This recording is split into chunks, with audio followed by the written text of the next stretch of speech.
Il faut que nous, chefs d'État africains, nous arrêtons de nous comporter donc en marionnettes qui dansent à chaque fois que les impérialistes tirent sur les ficelles.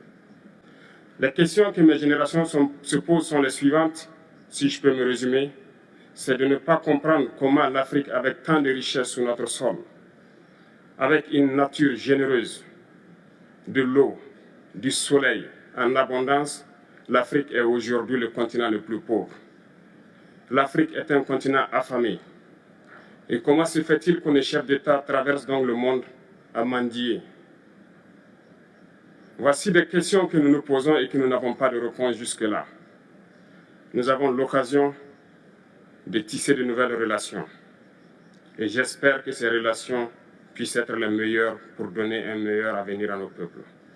Ma génération me charge aussi de dire que, par ce fait de pauvreté, ils sont obligés de traverser l'océan pour essayer de rallier l'Europe. Ils meurent dans l'océan. Mais que prochainement, ils n'iront pas traverser parce qu'ils viendront devant nos palais pour chercher leur pitance quotidienne. Pour ce qui concerne le Burkina Faso, aujourd'hui, nous sommes confrontés depuis plus de 8 ans à la forme de manifestation la plus barbare, la plus violente du néocolonialisme, de l'impérialisme. L'esclavage qu'on tend encore à nous imposer. Nos dévanciers nous ont bien appris une chose. L'esclave qui n'est pas capable d'assumer sa révolte ne mérite pas que l'on s'apitoie sur son sort. Nous ne nous apitoyons pas sur nos sorts, on ne demande pas que quelqu'un s'apitoie sur notre sort.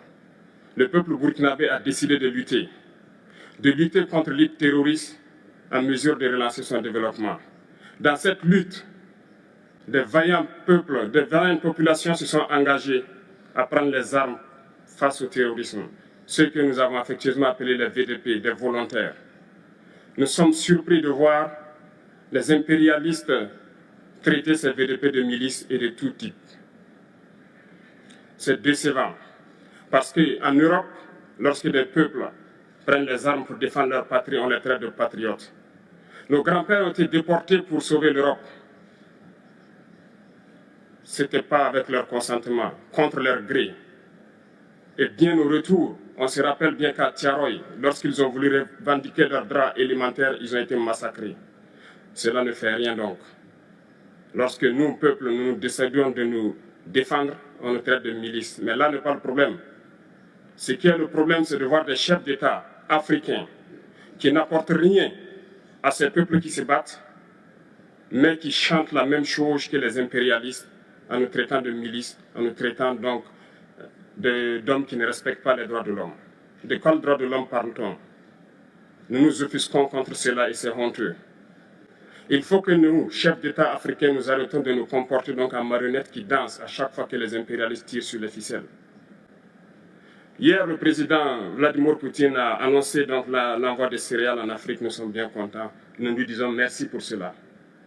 Mais aussi, c'est un message passé à nous, chefs d'État africains, parce qu'au prochain forum, nous ne devrons pas venir ici sans avoir assuré, pour ceux qui ne connaissent pas la guerre, l'autosuffisance alimentaire de nos peuples.